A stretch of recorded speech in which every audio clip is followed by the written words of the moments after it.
El poeta, periodista y crítico Alonso Rabí ha publicado el año pasado un libro fascinante. Se trata de Antiguos y Nuevos Animales Literarios, publicado por el sello Pez Letra. Se trata pues de una reunión de entrevistas a diversos autores, escritores, críticos del Perú y del extranjero. Así, por ejemplo, podemos disfrutar de diálogos con el colombiano Héctor Abad, con Fernando Ampuero, con Antonio Cisneros, Alonso Cueto, Mariela Dreyfus, la argentina Mariana Enríquez, la mexicana Margot Glantz, Luis Yuhamovich, Carlos López de Gregori, la chilena Lina Meruane, la española Rosa Montero,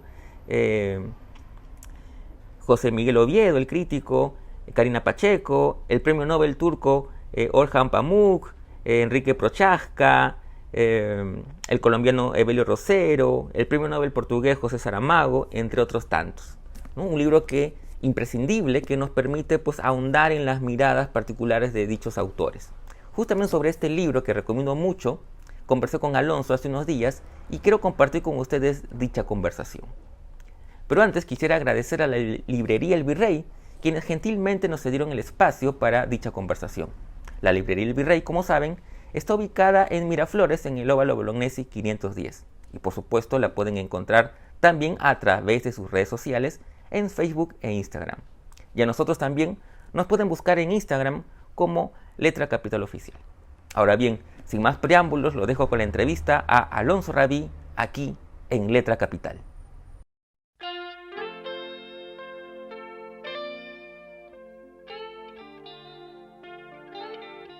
Hola Alonso, ¿cómo estás? Primero que nada, gracias por tu tiempo y por permitirnos esta charla sobre la nueva edición de, bueno, en este caso, Antiguos y Nuevos Animales Literarios, que ha sido publicado por Pez Letra.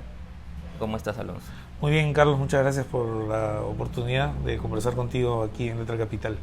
Bueno, antes de hablar del libro en sí, quería preguntarte algo que mencionas en esta suerte de prólogo en este libro, y lo haces en los anteriores también, me parece. ¿Qué es tu aproximación o tu primera aproximación al arte de la entrevista, ¿no? Que es muy chico a través de los periódicos? O sea, eres un lector de periódicos, seguramente secciones culturales, y ahí Exacto. descubres la entrevista. Era una especie como de ritual familiar, ¿no? O sea, el domingo llegaban a la casa todos los periódicos, ¿no? Entonces era pasar la mañana hojeándolos, buscando un material que sea de interés.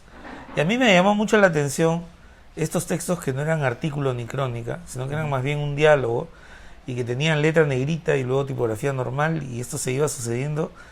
Y eso decía, pero qué raro, ¿por qué es esto así? Y empiezo a leer y claro, rápidamente me doy cuenta, o sea que hay personas que por varias razones pueden dar este tipo de declaraciones, qué sé yo. Entonces, ahí empieza como una fascinación por la entrevista, ¿no? Entonces, cada vez que llegaban los periódicos, ¿qué entrevistas hay? ¿No? De repente un futbolista, un actor de cine, un cantante, entonces yo ahí estaba pues metido. Y creo que, digamos, ahí me nace realmente una pasión por la entrevista, ¿no? Tanto como lector Uh-huh. y como hacedor, ¿no? Las dos cosas, ¿no? En los dos planos. Entonces, creo que eso tiene un origen familiar porque, bueno, mi padre además era un gran lector de diarios también, entonces el contacto con el diario fue algo muy natural, con las revistas, ¿no? En mi casa se leía Caretas, por ejemplo, Gente.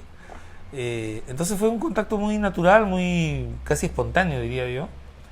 Y eso, pues, de alguna manera no lo hubiese visto yo en el futuro, pero dije, bueno, acá hay algo interesante, algo que me va a marcar, ¿no? Seguramente. Uh-huh. Y hablando un poco del libro, que es, vendría a ser la cuarta edición, ¿verdad? Cuarta edición, La, estrictamente hablando, la cuarta primera edición. aparece en el 2008, si la memoria no me falla, con Aguilar. Quería preguntarte un poco cómo surge la idea de recopilar esas entrevistas para un libro, porque, digamos, una de las características de tus entrevistas es que escapan a lo coyuntural, digamos, ¿no? A lo Exacto, exacto. meramente noticioso, periodístico, ¿no? Sino son más profundas. ¿Cómo fue esa Esa primera primera edición? edición del 2008 efectivamente está conformada por textos que en su mayoría fueron publicados en revistas. Somos, Quehacer, no recuerdo si alguna en Debate Por ahí hay una en lienzo, o dos quizá. Y efectivamente, creo que el rasgo que las caracteriza es que, a pesar de que pueden tener un motivo coyuntural, por ejemplo, Claro. Jorge Edwards visita Lima, además para presentar un libro nuevo. Y claro, yo decía, si tengo la oportunidad de conversar con alguien como Jorge Edwards, de repente podría ser una conversación, digamos, un poquito más abarcadora. Entonces, para no centrarnos solo en el libro que trae a Lima, ¿no? Entonces, esa misma idea de alguna manera me trazó un horizonte que se ha ido repitiendo, ¿no? Cuando vino Saramago también a Lima el año 2000, esa entrevista también salió en Somos, por ejemplo. Claro, todo el mundo quería hablar sobre la caverna con él, ¿no? Pero a mí se me ocurrió pues preguntarle por Pessoa, por el Fado, por sus comienzos como lector, en fin, una serie de circunstancias que están rodeadas a su vida, que rodean su vida y que de las que normalmente no habla, ¿no? Entonces, me parece en ese sentido que a veces la coyuntura es un poquito tramposa, ¿no? Porque la coyuntura en realidad es un cepo, ¿no? Y yo creo que cuando la entrevista se ciñe demasiado estrictamente a la coyuntura, creo que se empobrece un poco, ¿no?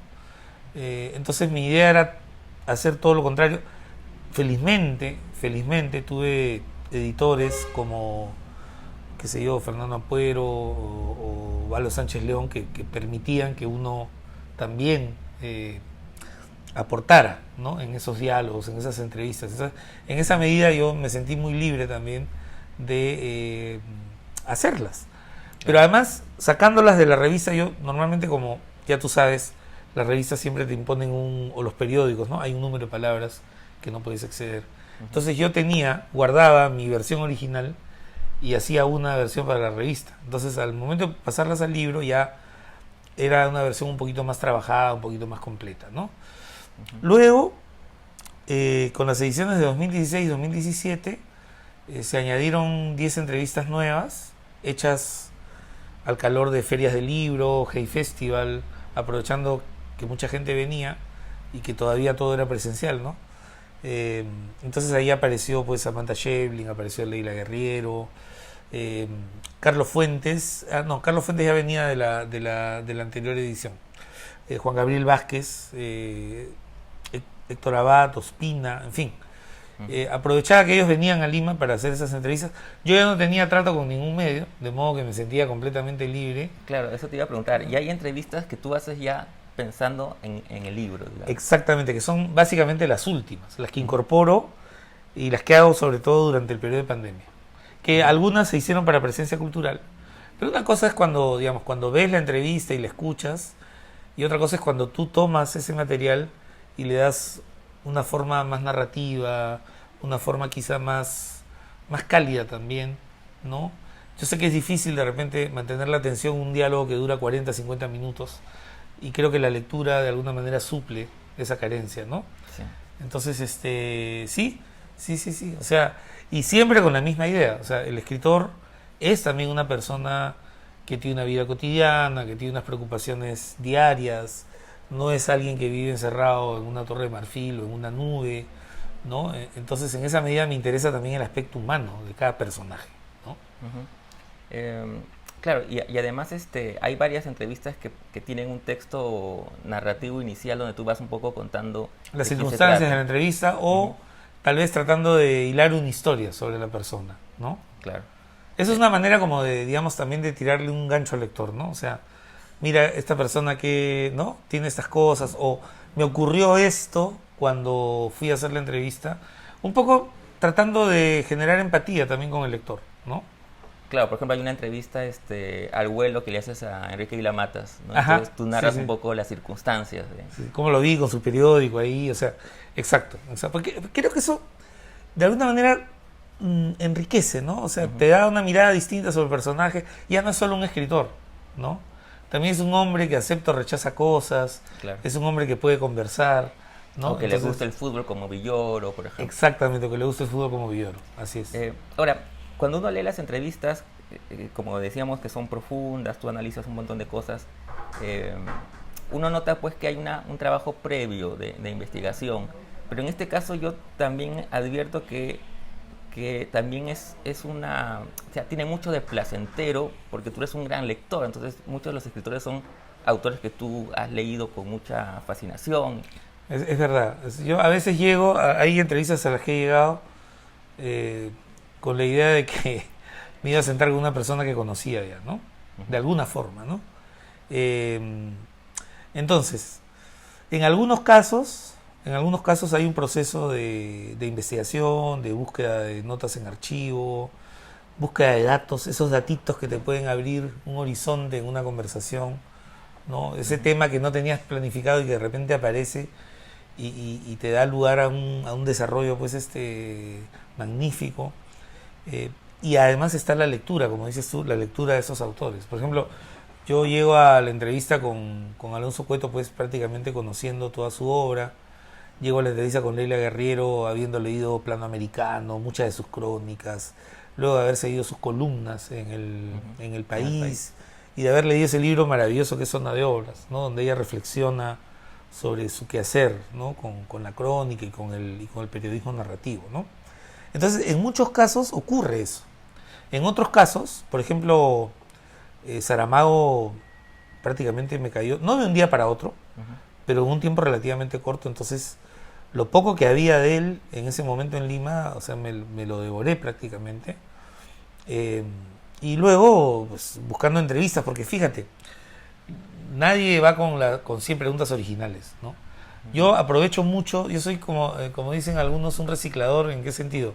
Yo leo entrevistas pasadas y de repente veo una pregunta mal formulada o una pregunta que no se respondió con la profundidad que tenía que ser respondida, yo la reuso, ¿no? Le doy otro contexto y la reuso porque creo que es importante, porque creo que puede sumar valor a esa conversación, ¿no? Y digamos, entrando en un terreno un poco más del libro, aunque más de digamos, del proceso de la entrevista, luego de haber hecho la reunión, o sea, de compilar todas las entrevistas, ¿qué recurrencias encuentras porque bueno, es de verdad que también entrevistas a críticos, ¿no? Pero claro, en el caso de los narradores, los escritores, poetas también, ¿sientes que hay una recurrencia, que hay, digamos, un tipo de ser particular? sí, yo diría que en general, incluyendo a los críticos, ¿no? Yo diría que me atrevería a decir, no sé si es una definición muy personal, pero son personas que, digamos, por un lado tienen una vida cotidiana como la de cualquier mortal. Esas personas comen, ven partidos de fútbol, lloran, ríen, eso no se discute. Pero son personas que, y eso quizás nos incluya también a nosotros, son personas que viven de una manera muy intensa y muy particular la relación con el lenguaje. Y creo que ese es el gran horizonte donde todos estos animalitos se encuentran, ¿no? Y yo creo que es eso. Es la preocupación por el lenguaje, es la búsqueda de la expresión justa, correcta, cierta obsesión también por las estructuras, por los acabados de la frase. O sea, creo que sí, eso es lo que une a todos estos, con todas sus diferencias. Yo diría que son fundamentalmente seres del lenguaje, ¿no? Ahora, de los entrevistados, ¿tú recuerdas quién te sorprendió, digamos, que quizás no esperabas, no lo esperabas así? Me sorprendió mucho Morsinski, por ejemplo, que de alguna manera es un escritor, porque, digamos, Claro. las fotos son textos también. Y él, a través de su fotografía, está construyendo también una especie de narración, ¿no? Entonces, me sorprendió mucho, porque me sorprendió, por ejemplo, que me dijera que él escribía también, ¿no? Y me sorprendió además su conocimiento, digamos, su conocimiento literario, ¿no? Claro, no era pensar que porque era fotógrafo no era, digamos, de esa clase, digamos, ¿no? Pero él tiene una mirada muy particular sobre la literatura. Hablamos mucho de Borges, hablamos mucho de Cortázar. Y resulta pues que era también una persona muy aguda, ¿no? Con una inteligencia maravillosa, ¿no? Y eso realmente para mí fue muy grato, ¿no? Esa conversación yo le tengo un gran recuerdo de cómo conocí a Morsinski en Arequipa, en un Heavy Festival, luego de la conversación que he tenido con él, la entrevista y finalmente algún carteo que hemos tenido por ahí, ¿no? Siempre es una persona muy aguda, siempre es una persona muy punzante, muy mordaz, ¿no? Mordaz, Morsinski, por ahí que hacen juego, ¿no? Otra persona que me cautivó mucho fue Gerald Martin, el biógrafo de García Márquez, porque creo que pocas veces he visto una persona tan paciente, o sea, alguien capaz de pasarse una década escribiendo una biografía, caramba, merece un saludo, pero muy especial, ¿no? Muy, muy especial. Y luego de haber culminado la biografía de García Márquez, meterse en el proyecto de la biografía de Mario Vargas Llosa, con todo lo que eso suponía, ¿no? Y creo que el libro está por salir, entiendo que debe aparecer ya este año, por lo menos. Entonces, caramba, estar frente a una persona que ha hecho una tarea realmente monumental, ¿no? Monumental, ¿no? Mariana Enríquez es otra entrevista entrañable, sobre todo cuando habla del terror y de los géneros que ella maneja tan bien, ¿no? Bueno, Villoro. Yo no sé si son entrevistados profesionales o qué, pero Villoro es una persona absolutamente cálida, tiene el don de la conversación realmente. Tiene el don. A mí me daba pena cada vez que yo cortaba una frase, decía, no, esto mejor que se quede, ¿no? Porque realmente era todo como muy, todo esto formaba como una unidad, pues, ¿no? Muy grande. Entonces, felizmente que como era para libro, claro, ya, digamos, me limité a cuestiones de estilo, básicamente, ¿no? Uh-huh. Y ahora que tú mencionabas que, digamos, llegar a una entrevista con alguien que tú has leído tanto y que ya sientes que estás llegando a hablar con alguien que conoces, ¿te ha pasado que de repente te sorprende porque tú lo imaginabas de una manera y quizás personalmente era diferente? Sí, eso pasa todo el tiempo, ¿no? Uh-huh. Por ejemplo, la conversación brevísima, creo que es la más breve del libro, con Plinio Puleyo Mendoza, uh-huh, digamos, el libro del idiota latinoamericano al margen, ¿no? Yo he leído ensayos de él sobre literatura, muy interesantes, muy tipo perspicaz, ¿no? Uh-huh. Y luego crónicas con un sentido del humor pues muy fino, y el famoso El olor de la guayaba, que es una obra maestra, digamos, de la entrevista, ¿no? Del diálogo. Dije, pues, este tipo debe ser pues impresionante. Resultó porque era un tipo más bien un poquito seco, ¿no? No parco, uh-huh, pero era como distante, como, no sé si de pronto lo agarré cansado, no lo sé, pero no me inspiró lo mismo que cuando lo leí. Eso puede ocurrir en muchos casos. Bueno, Fuentes, ¿no? Que con toda su arrogancia pues prácticamente nos metió una cachetada, ¿no? En la entrevista, ¿no? Claro, yo tampoco espero que todos resulten pues gente linda, maravillosa y que te caiga súper bien. Uh-huh. Al final de cuentas cada uno tiene su carácter, su temperamento, su temperatura, ¿no? Entonces, frente a eso no hay mucho que hacer en realidad, ¿no? Uh-huh. Bueno, un poco para ir terminando, esta es la 4ª edición, es un libro que de alguna manera va creciendo. ¿Qué has pensado hacia futuro con hacia futuro? Mira, hay un volumen en trabajo ahorita, no sé cuánto va a tomar, que vendría a ser, digamos, si quieres, una segunda parte, pero he pensado que le voy a poner otro título ya. Okay. Porque en ese segundo volumen la mayoría son mujeres. Hay varias críticas, además, digamos, críticas de literatura latinoamericana, ¿no? Estoy pensando, por ejemplo, no le he contactado todavía, pero pienso que Rolena Horno tendría que estar. Pienso que Raquel Chan tendría que estar, pienso que Beatriz Arlo tendría que estar, ¿no? Entonces, más o menos voy a ir por ahí. El libro va a ser, digamos, mujeres y la gran mayoría orientadas a la crítica. Va a haber otras escritoras también, peruanas por supuesto, y muy pocos hombres ya, digamos que son los que han quedado fuera de esta edición. Tengo una entrevista que quiero retomar, además, con Pedro Mairal, porque se me quedaron varias cosas en el tintero y bueno, estoy ahí que le he escrito para ver si cuándo nos podemos juntar por Zoom. En ese libro va a estar Piedad Bonet, va a estar Teresa Ruiz Rosas, va a estar Irma del Águila, Alina Gadea, y en fin, muchas más. Y no quiero hacer spoiler acá de mi propio libro, pero eso está en trabajo y eso es lo que viene. Tengo también, estoy preparando una antología de un poeta latinoamericano por quien yo tengo una devoción muy grande, no voy a decir el nombre todavía, y preparando unos ensayos, ¿no? Un libro de ensayos sobre literatura peruana, latinoamericana, ¿no? Es lo que viene ahora.